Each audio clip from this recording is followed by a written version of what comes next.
All right. What is going on, party people? I'm in here with the Care Wolf. Let them know. Oh, and we got a couple great stories to share with you today. And let me tell you, they are amazing.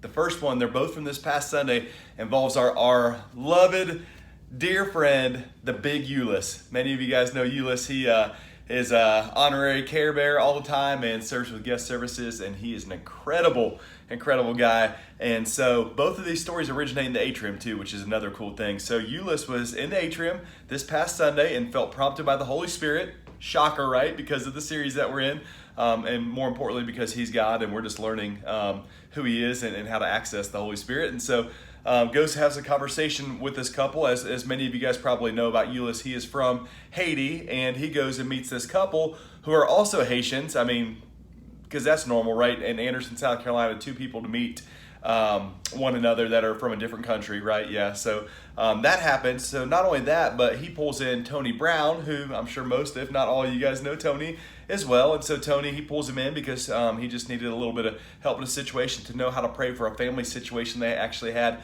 back in Haiti of a little girl they were aware of, a young girl that is had a sight condition. I'm not sure if it was like full blindness or just really needed some surgery to take care of the issues that she was having with her sight.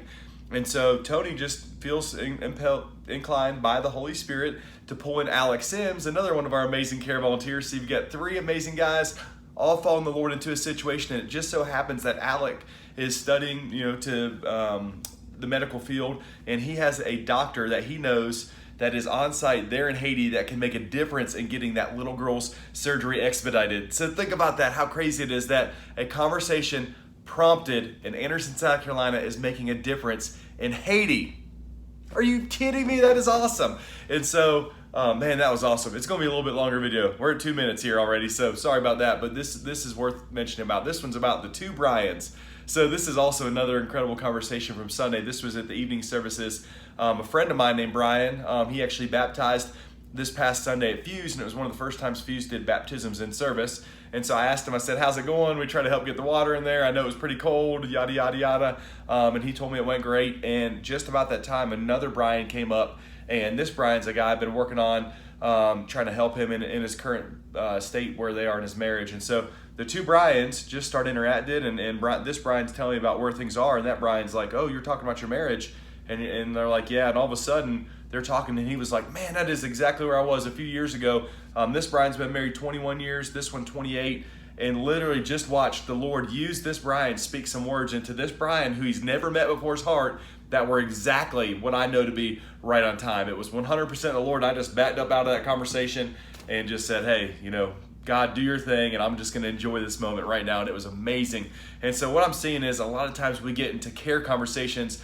That is just an initial connection point for us to make an introduction to someone who's walked the road they've been on. I promise you, we have every single walk of life of pain in our church, whether it be grief, divorce, loss of a loved one, difficulties, a hard time having children, you name it. Our church, someone there has been there, and they can speak that language and minister to that person personally, and that is an amazing thing to do. So engage in a conversation, whether it be in the care room, the atrium, and auditorium, make a connection and watch God work, and do all that under the prompting of the Holy Spirit. That's a win. Let's go.